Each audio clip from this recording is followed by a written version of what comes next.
ஷான்முகம் பரணி சீரியல்ல இன்னைக்கு என்ன நடக்க போகுதுன்னு பார்க்கலாம் வாங்க. எபிசோட் செம மாசா இருந்துச்சு. மிஸ் பண்ணாம ஃபுல்லோடையும் கேளுங்க. அதுக்கு முன்னாடி இந்த வீடியோ பிடிச்சிருந்துச்சுன்னா லைக் பண்ணி பாருங்க. ரொம்ப பிடிச்சிருந்துச்சுன்னா நம்ம சேனலுக்கு வந்து சப்ஸ்கிரைப் பண்ணி கண்டினியூஸா ஆதரவு வந்துட்டாங்க.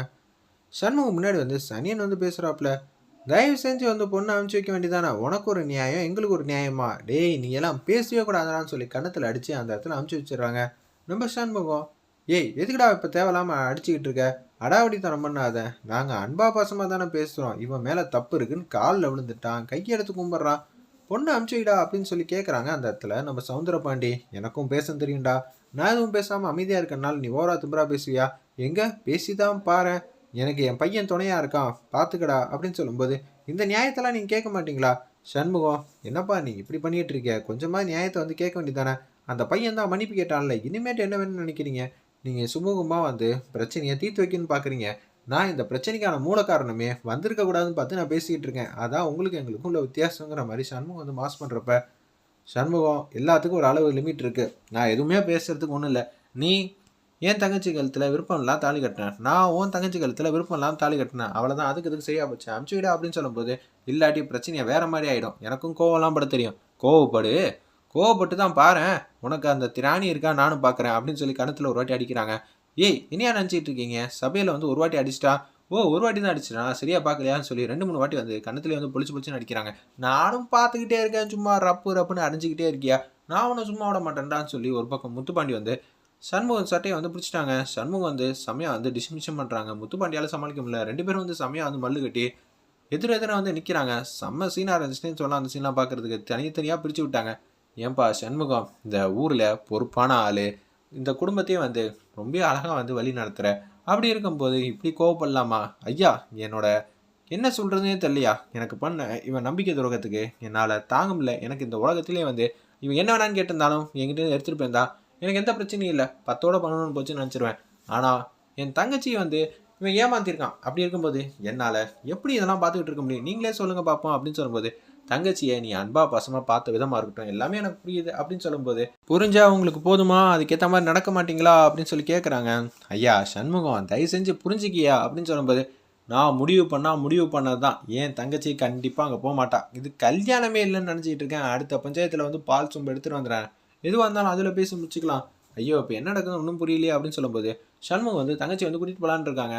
உடனே வந்து முத்துப்பாண்டி வந்து கடுப்பாயிட்டாங்க. நீ ஏன் முடிவு பண்ணா என்னப்பா, பொண்ணுக்கு இதில் விருப்பம் இருக்கா இல்லையான்னு தெரிஞ்சுக்காம நீ இது மாதிரிலாம் பேசுறது மிகப்பெரிய பாவம், அவ்வளோதான் சொல்லுவேன் அப்படின்னு சொல்லும்போது, சண்முகமும் திருப்பி முத்துப்பாண்டியை அடிச்சிட்டு இருக்காங்க. ஒரு பக்கம் வந்து இது எல்லாத்தையும் வந்து எஸ்ஐயை வந்து எமோஷனலாக வந்து பார்த்துட்டு இருக்காங்க. அந்த இடத்துல நம்ம சிவபாலன் எஸ்ஐக்கு வந்து அப்படியே தான் செலவுலாம் நின்றுட்டு இருக்காங்க. எனக்கு என்ன சொல்கிறேனே தெரிலங்கிற மாதிரி யோசிச்சுட்டு இருக்காங்க. அந்த இடத்துல நம்ம எஸ்ஐக்கு திருப்பி திருப்பி சண்டை போட்டுக்கிட்டே இருக்க, உன்னோட ஏக்கம் பாசம் அன்பெல்லாம் புரியுது, ஏன்னா நீ அப்படி தங்கச்சி வந்து அற்புதமாக பார்த்துக்கிட்டு இருந்திருக்க, இது ஒன்றால் தாங்க முடியல தான், இருந்தாலும் முறை பையன் தானே, இந்த முறை வாசல்லாம் பற்றி பேசாதீங்க அப்படின்னு சொல்லும்போது, உன் தங்கச்சிக்கு விருப்பம் இருக்கா இல்லையான்னு அவள் வாயால் சொல்லட்டும், எதுவுமே சொல்ல முடியாமல் மௌனமாக நிற்கிறாங்க. எனக்கு விருப்பம் இருக்குது, ஏய் அவங்க இன்னும் மிரட்டினாங்களா, இல்லை அண்ணனுக்கு ஏதாவது ஒரு பிரச்சனை பண்ணுன்னு சொன்னாங்களா, எதுவாக இருந்தாலும் நான் பார்த்துக்கிறேன், தயவு செஞ்சு போகாத, ஆனால் நான் முடிவு பண்ணிட்டேன், அதான் பொண்ணுக்கே விருப்பம் இருக்குன்னு சொல்லிட்டாங்க, அதுக்கப்புறம் நீ என்னத்துக்கு தடுக்கிற அப்படின்னு சொல்லி கண்ணா அப்படின்னா திட்டுறாங்க. இந்த பக்கம் இருக்கிற கேங்கெல்லாம் நம்ம பாண்டியம்மா, சவுந்தரபாண்டி, முத்துப்பாண்டியிலேருந்து எல்லாரும், ஏய் போகாத அப்படின்னு சொல்லும்போது, நான் மிச்சம் இருக்கிற 2-3 தங்கச்சி வந்து அதிர்ச்சியாக வந்து பார்த்துட்டு இருக்காங்க. என்ன இது இப்படி ஆயிடுச்சு அப்படின்னு சொல்லும்போது, இந்த துண்டு தாண்டி போன உனக்கு எனக்கு சம்மந்தம் இல்லைன்னு துண்டை தாண்டி வந்து போயிடுறாங்க. ஒரு பக்கம் இவங்கள வந்து காட்டுறாங்க, நம்ம சூடாமணியை, அவங்களுக்கு அம்மாங்கிற மாதிரி பக்கத்துலேருந்து யாரோ கேட்ட மாதிரி இருந்துச்சு, அடுத்த நொடியே வந்து மயங்கி வந்து கீழே வந்துட்டாங்க. அவங்களுக்கு வந்து உடம்பு வந்து முள்ள போல இருக்குது.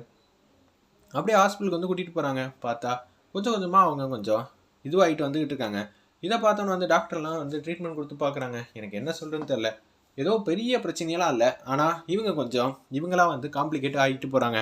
அதான் எந்த பிரச்சனைன்னு தெரில, ஏதோ ஒரு இடத்துல இவங்களுக்கு சொந்தக்காரங்களுக்கு ஒரு பிரச்சனை நடந்திருக்கு, அதோட தாக்கம் தான் இப்படி நடந்திருக்கு, இத்தனை வருஷம் வந்து இருந்தியடா, நீ வந்து இப்போ ரிலீஸ் ஆகிற நேரம் பார்த்து இது மாதிரி ஆயிடுச்சுன்னா உன் குடும்பத்துக்கு நான் என்ன பதில் சொல்லுவேன், இப்போ தான் உன் புள்ள புருஷனை ஒவ்வொருத்தரம் அவனை பார்த்துக்கிட்டு இருக்காங்க, இப்பயாவது நீ வந்து மாறுமா அப்படின்னு சொல்லி கேட்குறாங்க. மனசை விட்டுறாத, மனசை எதுக்குமா விடக்கூடாது, உன் மனசு எவ்வளோ இறுகியானது கல் போல இருக்கும்னு எனக்கு நல்லாவே தெரியும், வைரியாகத்தில் உன்னை அடிச்சுக்க இங்கே யாரே இல்லை, உன்னை இத்தனை நாளாக வந்து எல்லாரும் வந்து என்ன இவ கல் நெஞ்ச கரையாக இருக்கான்னு தான் நினச்சிட்டு இருப்பாங்க, உனக்குள்ள அன்பு பாசம், அந்த பாசத்துக்குள்ள ஈரம் இது எல்லாம் இருக்குன்னு எனக்கு தெரியும், எந்திரிமான்னு சொல்லி ஜெயிலர் அம்மா வந்து எத்தனையோ வாட்டி மல்லு கட்டுறாங்க, இருப்பினும் வந்து அவங்க எந்திரிக்கிற மாதிரி தெரியல.